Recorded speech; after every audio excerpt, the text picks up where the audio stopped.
Ang abala kasi tinaguri ang hari talaga ng mga gulay. So ito ay hindi haka-haka, nakakatulong talaga ito sa pagbaba ng blood sugar, pagpapalakas ng immune system. Kilalang kilala yan bilang antioxidant, zero waste pa. Kasi yung laman, yung buto, yung halaman, walang tapon. Nakakatulong sa pagpatay ng mga cancer cells. Nakakatulong din po ito sa pagbaba ng bad cholesterol. For sure, mababa yung rate ng gusto ng ampalaya. May babala lang tayo sa pagkain ng ampalaya kasi bawal talaga to sa mga nagbubuntis. Okay, bakit? Kasi meron itong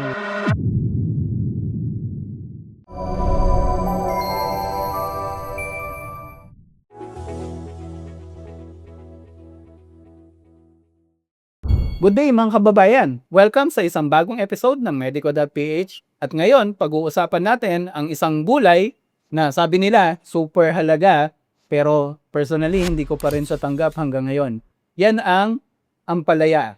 So today, para i-discuss ang mga benepisyo at subukan tayo kumbinsihin na kumain ng ampalaya, nandito ang ating board certified and licensed nutritionist and dietitian, si Mr. Mark Vicente. Aztec Spirulina. Ang spirulina ang isa sa pinakamagandang food supplement sa balat ng lupa. Nung napag-usapan natin yan sa isang video, madami ang nagtanong kung saan makakabili at kung anong brand na maganda. Ngayong araw, masaya akong i-share na nakahanap kami ng may re-recommend namin. Itong Aztec Spirulina. Kargado ito ng vitamins, minerals, antioxidant sa isang capsule lamang. Maganda ito kung gusto mong i-maintain ang magandang immune system at level ng energy sa katawan. Ang pinaka-okay ay FDA approved siya, kaya tiyak na ligtas at epektibo. Sa mga naghahanap ng spirulina, pumunta lamang sa store.medico.ph para maka-order. Pwede din i-scan ang QR code sa inyong screen o click ang link sa description. Take 1 or 2 capsules a day. Sa loob ng 2 hanggang 4 na linggo, mararamdaman ninyo ang benepisyo. Sir Mark, hindi ito ang episode na pinaka ganado ako. Pero, bakit ba okay ang ampalaya? sige. So, ang ampalaya, hindi natin kailangan i-explain yung itsura, Yes. saan nabibili. So, lahat naman yan nandyan. Mm. So, dito tayo para tingnan natin ano yung nutritious content nito o bakit ba kailangan mo tong i-consider na kainin. Tama. Kasi for sure, mababa yung rate ng gusto ng ampalaya. Tama. 'Di ba? So, ang abala kasi tinaguri ang isa sa mga superfood or hari talaga ng mga gulay. Number 1 kasi meron itong polypeptide na tinatawag na parang insulin plant-based. So ito ay hindi haka-haka, nakakatulong talaga ito sa pagbaba ng blood sugar. Okay. Kasi nga may parang insulin plant-based siya. So para sa mga diabetic, sa mga conscious, sa mga mahilig kumain ng sugar, ito na po yung partner nyo, Ampalaya. palaya. Then, meron din kasi itong anti-inflammatory or pagpapalakas ng immune system, which is yung vitamin C and A. So, kilalang kilala yan bilang antioxidant na mayaman para matulungan din yung resistensya mo. Di ba? Then, of course, meron din itong fiber. So, fiber sa mga nahirap magpatunaw ng pagkain, may problem sa digestion, gustong mag-lose weight, ang ampalaya ay Mayaman sa beneficial to sa inyo. And then, isa ring benefits ito kasi mura, di ba? Mura, pwedeng bilhin kahit sa palengke. Then, zero waste pa. Kasi yung laman, yung buto, yung halaman, yung skin, ginagamit. Totoo. So, Walang sulit. tapon no, sir? Walang tapon. Then, meron din kasi itong properties na nakakatulong sa pagpatay ng mga cancer cells. Kasi ayon sa mga pag-aaral, iba yung ampalaya, nilagay nila sa isang laboratory ng may cancer, tapos napapatay daw yung cancer cells. Wow. Diba? So, maganda itong na-recommend talaga sa patient natin na merong cancer. Pero I guess disclaimer lang hindi namin sinasabing gamot sa cancer ang ampalaya. Ang sinasabi ni Sir Mark nakakatulong siya sa mga tao na nag-undergo ng treatment. So, hindi mo pwedeng sabihin sa doktor mo na, ay, ayoko na mag-chemo, kakain na lang ako ng ampalaya. Mali po yun, wag niyong gagawin niya. Oo. Lastly, when it comes sa cholesterol problem, which is common sa atin, nakakatulong din po ito sa pagbaba ng bad cholesterol. Wow. Diba? So, sana sapat na yon para ma-convince kayo kahit hindi maganda yung lasa niya. lahat ng sinabi ni Sir Mark, sa pool, yung mga lagi naming name-mention na mga problema natin sa lifestyle, di ba, Sir Mark? Kasi lahat ng anong sinabi nyo, mayaman sa mga antioxidants, may polypeptides, tapos nagbabawas ng inflammation. Sabi nga namin dito sa medico, yung inflammation, yan yung punot dulo ng napakaraming sakit ng tao di ba, Sir? Lahat ng may itis, inflammation yan, pamamaga lahat yun So, yung sinabi ni Sir Mark, hanggang cholesterol and whatnot, walang duda, scientifically proven, di ba, na ang ampalaya talagang nakakatulong sa health natin. Pero, scientifically proven din, at hindi na nga kailangan science na para i-prove, hindi ang ampalaya ang pinakamasarap na gulay sa balat ng lupa. Medyo mapait-pait siya. Siguro may iba sa inyo na nakasanayan na talaga siya. Pero eto ang tanong ko sa inyo ngayon, Sir Mark, dahil syempre nutritionist kayo, hindi lang yung benepisyo ng pagkain ang expertise nyo, pati yung pag incorporate ng pagkain sa buhay-buhay ng mga tao. Bilang nutritionist, paano nyo ho sinasama sa lifestyle ng mga pasyente nyo yung pagkonsumo regularly ng ampalaya? Una kasi, pag nag-explain ako sa ampalaya, lalo na tinatanong nila kung bakit mapait, kasi nga natural mechanism yon para protektahan sa mga insekto. So pinapaliwanag ko, bakit ba mapait? Bakit ba ganito yung lasa?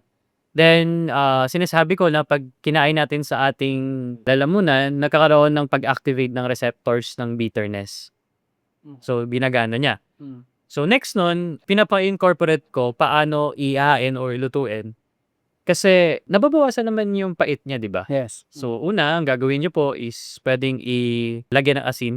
Di ba? Yun yung mga common Pag ketchup, iaasinan para mawala yung katas ng pait. Yung iba, pinapakuluan or nilalagay sa ice cold bath para mawala yung pait. Then, pagka-incorporate ko talaga dyan, ang favorite na favorite kong meal is lalagyan mo ng itlog, ng tomatoes, or ng shrimp. So, yung gisadong ampalaya. Ang pinaka-favorite nating dish. So, yan, masarap yan. Mawawala yung pait niyan. Kasi nga, kapag kinocombine mo or pinipare mo ng ibang karne, nawawala yung pait, pero yung sustansya na relative. Gisadong ampalaya. Gisadong ampalaya. Susubukan ko nga. Oh, so pwede mo lagyan ng pork, sir. 'Di ba? Kasi pag nilagyan mo na ng fats or protein, nag-emulsify na nakakain niya na yung mga pait. 'Di ba? So, kaya may itlog Kaya para may itlog. emulsify Yes. sa... Okay, Kailangan i-partner mo ng ibang ulam. Kasi mapait naman to pag kinain mo ng diretso. tama. 'Di ba? Hindi naman yun recommended. Kasi Oh, ang balance... medyo penitensya na yan. Oh, ako din naman di ako kakain nun, no? Pero ang history ko dyan, hindi talaga ako mahilig ng bata din. Ano ko lang, sabi ko nga, hindi ako tumitingin sa lasa, kumakain ako kasi nutritious. So, yung lasa parang voided na yun sa akin. Kakainin ko to kasi nutritious. Sana all. Sana all.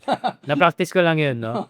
So, ganun tayo. Ganun tayo magpa-promote ng ampalaya. Tsaka kasi, katulad ng sabi ko, maraming paraan para gawing masarap ang ampalaya na hindi naapektuhan yung sustansya. Diba, pwede mong i-smoothie, i-blender. Smoothie, It's up to you, no? Pagganahin natin yung kitchen skills nyo, how to use ampalaya. Then, sa ampalaya kasi, hindi ka talaga lugi sa benepisyo. So, ikaw na bahala paano mo isama yung ibang pagkain, basta balanse. May gulay ka as ampalaya, hanap ka ng protein mo or healthy fats. Then, okay ka na. Nice. Diba? And hanap ka ng ibang dish. Actually, magandang idea yung mga ganyan, sir. Lalo na naalala ko yung sa nating doctor dito, si Doc Danica. Ang specialization niya, culinary medicine So, magpaturo rin tayo sa kanya ng mga ways para pasarapin yung mga pagkain na healthy pero hindi natin masyadong gusto. Kayo pala, meron ba kayong mga alam na recipe ng ampalaya na masarap naman at nawawala yung pait? Kung pwede nyo sanang tulungan yung mga kapwa natin viewers, pati kami ni Sir Mart, baka may madiscover kami sa inyo. Comment nyo lang kung ano yung mga recommended nyo na recipe ng ampalaya. Kasi nakikita namin, ang dami sa inyo nagko-comment pag tungkol sa pagkain yung usapan, yung mga paborito nyong uri ng luto. I'm sure may share din kayo dito. Then sa ampalaya kasi, wag din natin kalimutan yung mga halaman. Lagi ko sinasabi dyan hindi lang yung mismong bunga, yung halaman din ay napaka-beneficial. Kasi nga, yung halaman, ginagawang gamot sa sipunan ubo, pag linis ng mga sugat, di ba? So, pwede rin yung halaman, marami din yung properties na nakakatulong. 'di ba? Tsaka madaling itanim 'to, eh, 'di ba? Tama. Tama. Kung may Saka mga hindi bakuran gano'n ka kataas ang maintenance, sir. yes, Oo. oo. Then ang tamang pagpili kasi usual, ang nakarating sa'kin dati din is kung less pait yung gusto mo, Mm. dapat malalaki yung parang hati. Talaga? Oo, malalaki yung parang puwang dun sa labas. Okey. Parang buntis ba yung tawag nila dun Mm. or bukol. 'Pag malaki yun, mas okey. Siyempre 'wag yung overripe. 'Pag overripe, alam mo na 'no, hindi na maganda yung lasa, wala na ring nutrition. Okey. So, ano 'pag overripe, yung Dapat nutrition diminished na siya. oo, So, kasi na ano na, eh, nawala na, eh. kumbaga nakonsumo na nung ano, Oo, 'di ba parang yung nutrition nung fruit oo, is para dun sa mga buto or something like oo. that. Or kaya 'pag na-o-oxidize, 'pag nahanginan, 'di ba? Dun naman nasisira Tama. yung pagkain, eh, nahanginan. Yung tagal ng exposure niya sa hangin at araw 'no, so Oo. May babala lang tayo sa pagkain ng ampalaya kasi bawal talaga 'to sa mga nagbubuntis. okey, bakit? Kasi meron itong vicin Mm. na Hindi yung pampatak sa mata, oo, iba yun. yung iba yun na maaaring malaglag o magkaroon ng premature labor. Naku, okey, mga buntis, ano, pay attention. Hindi po puwede sa inyo 'to kung maiiwasan niyo muna. Yes, oo. So, napakadelikado nun.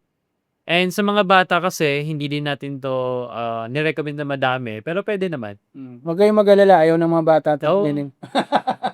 mata-trauma yun, eh. Oo, ano, Kunyari ayaw yan. kakain mo ang pait. Totoo yan. Lalo na may mapait talaga na ampalaya na ano, hindi talaga kayang kainin. Oo, Kahit anong lagay mo sa ano, sa totoo. mga karne, 'di ba? Then ayun din, isang mga cons nito ay Guys, marami ba tayong natututunan so far sa discussion ni Sir Mark? Ang maganda dito, si Sir Mark ay open for online consultations. So, in case gusto niyo po ng advice ng isang nutritionist or dietitian, hindi doktor iba po yung doktor sa nutritionist at dietitian.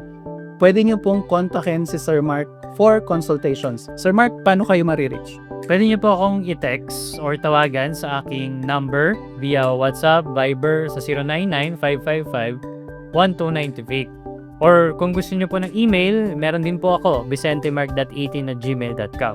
Kung gusto niyo po ng FB or Messenger, nasa link description po.